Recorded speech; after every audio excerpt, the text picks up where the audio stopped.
दोस्तों सेट से आ रही है बहुत बड़ी अपडेट। दो और इविक्शन हुए हैं। कल आपने देखा दिग्विजय को किस तरह से निकाला गया। उनके दोस्त जो उनके साथ बैठा करते थे, खाना पीना खाया करते थे, उन्हीं लोगों ने कल किस तरह से दिग्विजय को इग्नोर किया। नहीं तो बचाने वाली अगर उनकी नीयत होती तो वो बचा सकते थे। 3 वोट तो एटलीस्ट थे उसके फेवर में, लेकिन ऐसा नहीं हो पाया। अभी अभी एक और अपडेट जो दोस्तों इविक्शन की है। दो और लोग इविक्ट हो चुके हैं और वो हैं Eden Rose and Yamini Malhotra. ये दो नाम आ रहे हैं। इस वक्त की शॉकिंग एंड ब्रेकिंग न्यूज़ यही है कि ये दो लोग और हैं जो कि इविक्ट कर दिए गए हैं। मैं बार बार बोल रहा हूँ दोस्तों कि इस बार जो बिग बॉस हैं वो अलग ही मूड में हैं। उन्हें सबसे पहले रिश्ते देखने हैं। इन दोनों के भी रिश्ते कहीं ना कहीं डामाडोल डामाडोल हो रहे थे।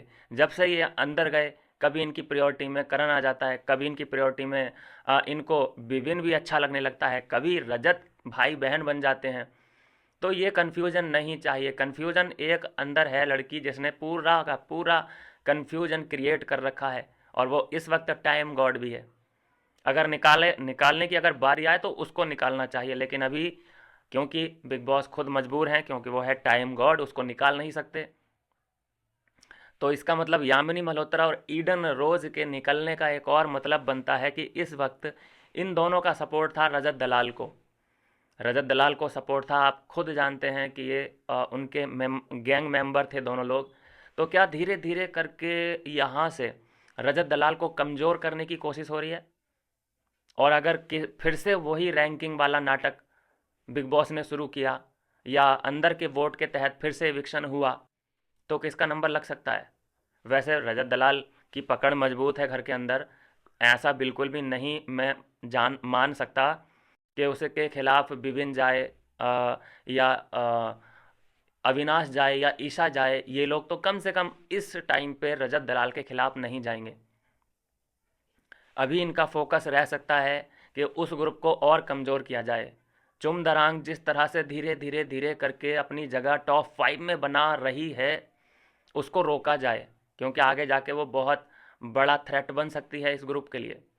अविनाश के लिए ना सही, विपिन के लिए ना सही, लेकिन ईसा के लिए बहुत बड़ा थ्रेट पैदा कर सकती है, क्योंकि इतनी फीमेल्स, इतनी लड़कियां तो टॉप 5 में नहीं जा सकती। जो लड़के हैं वो तो टॉप 5 में जाएंगे ही जाएंगे, लेकिन दो लड़कियां, वो लड़कियां कौन होंगी जो कि टॉप 5 में जाएंगी? बहुत मुश्किल यहाँ से बिग बॉस के लिए भी होता जा रहा है। विपिन है वो टॉप 5 में जाने के लायक है। करण है टॉप 5 में जाने के लायक है, उसको तो लेके जाएंगे ही जिस तरह से उसकी चापलूसी की है। अविनाश टॉप 5 का दरवाज़ा तोड़ने के लिए तैयार है। रजत दलाल को आप कैसे भूल सकते हैं? बिल्कुल वो टॉप 5 में जाने के लिए फर्स्ट कंटेंडर है वो। तो फिर बचा कौन? ये चार तो लड़के ही लड़के हो गए जो कि बिल्कुल प्रबल दावेदार हैं टॉप 5 में जाने के। तो एक वो लड़की कौन होगी जो टॉप 5 में जाएगी? बड़ा सवाल है ये। क्या ईशा? क्या नागमाता? या चुम दरांग? किसको बोल सकते हैं घर के अंदर? चाहत पांडे? बिल्कुल नहीं लगता, मुझे नहीं लगता चाहत पांडे को लेके जाएंगे। तो ये बहुत बड़ी और अनसुलझी पहेली बिग बॉस के लिए बनती जा रही है। और अगर ये प्लानिंग बिग बॉस की चालू है कि ईडन को हटाओ, यामिनी को अब हटाओ, उसके बाद कशिश को हटाओ। कशिश कशिश अनप्रिडिक्टेबल है, वो कब क्या कर दे। वो रजत दलाल की बहन समझ लो उसको। तो उसको अभी फ्लेवर के लिए रखा जा सकता है। तो कुल मिला के अगर मैं बात करूं तो सारा बिल्कुल सेव है। सारा को वोट मतलब ज़्यादा पड़े हैं क्या इन दोनों से? देखना पड़ेगा, बताता हूँ अगली वीडियो में। तो धीरे धीरे करके रजत दलाल का जो सपोर्ट है, आसपास की जो दीवारें हैं वो तोड़ दी गई हैं, ख़त्म कर दी गई हैं, और रजत दलाल अब सीधे सीधे मैदान में दिखाई देने वाले हैं। और ये बहुत तगड़ा गेम प्लान बिग बॉस का यहाँ पे चल रहा है। कल बिग बॉस की ही देन थी कि रैंकिंग टास्क करो, फिर एक दूसरे को वोट करो नॉमिनेशन के लिए। ये ड्रामा अगर कल क्रिएट करते ही नहीं तो फिर ये दिग्विजय बाहर आता ही नहीं। अपना खुद का प्लानिंग दूसरों के सर पे मढ़ दिया। फर्स्ट जो जिम्मेदारी है वो बिग बॉस को रहनी चाहिए कि भाई मेरी वजह से ये दिग्विजय को बाहर किया गया है।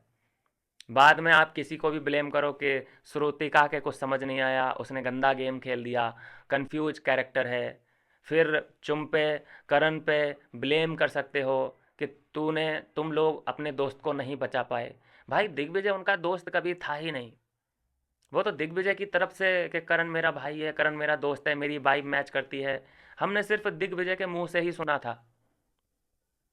मैंने कभी करण के मुंह से ये नहीं सुना कि भाई वो मेरा दोस्त है, वो मेरा भाई है। जब भी कन्फेशन रूम में बुलाया जाता था रिगार्डिंग दिग्विजय के बारे में बात करने के लिए, तो हमेशा उसने कटघरे में खड़ा किया है दिग्विजय को, कभी कोई सपोर्ट नहीं दिया। पता नहीं उसे कहाँ से ये हवा आती है करणवीर की तरफ से कि भाई वो मेरा दोस्त है, मेरी वाइब मैच करती है। कम ऑन यार, ग्रो अप। यही मिसकैलकुलेशन है दिग्विजय की, जो कि उसे इतने बड़े प्लेटफॉर्म से भी आउट होना पड़ा और अभी तक कोई ट्रॉफी नहीं मिली है उसे। भाई उसकी सोच में है कहीं ना कहीं, वो लोगों को नहीं पहचान पा रहा है कि कौन मेरे हैं कौन पराए हैं। बस सिंपल आप थ्योरी मेरी समझिए, और सिंपल मैं एक गणित जानता हूँ कि अगर ये रजत का साथ दिया होता, रजत के साथ होता, तो इस वक्त इसकी हालत ये ना होती। ये टॉप 5 में जाता अगर रजत के साथ होता तो। लेकिन खुद को इतना स्मार्ट समझना, खुद को ओवर कॉन्फिडेंट समझना, उसको गुंडा गुंडा बोल के अपने दोस्त, मतलब दोस्त तो बोला ही था ना तूने, सबसे पहले तू उसको जानता ही था ना घर के अंदर, और तो किसी को नहीं जानता था। तो कम से कम तू उससे दोस्ती कर लेता, रजत दलाल से, और तेरे लिए वो लॉयल भी था। वो सबसे ज़्यादा खुश हुआ था तेरे आने पे, उसने सबसे ज़्यादा एफर्ट डाले थे तुझे टाइम गॉड बनाने में। लेकिन तूने क्या किया, उसकी बाहर की पोल पट्टी खोली अंदर।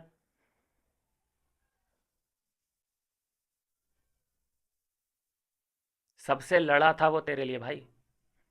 चलिए खैर कोई बात नहीं, 2 इविक्शन हो चुके हैं, और Eden Rose and Yamini Malhotra, और कल एक दिग्विजय का इविक्शन हो चुका है। तो यह है अभी की अपडेट। मिलता हूँ नेक्स्ट वीडियो में नई अपडेट के साथ।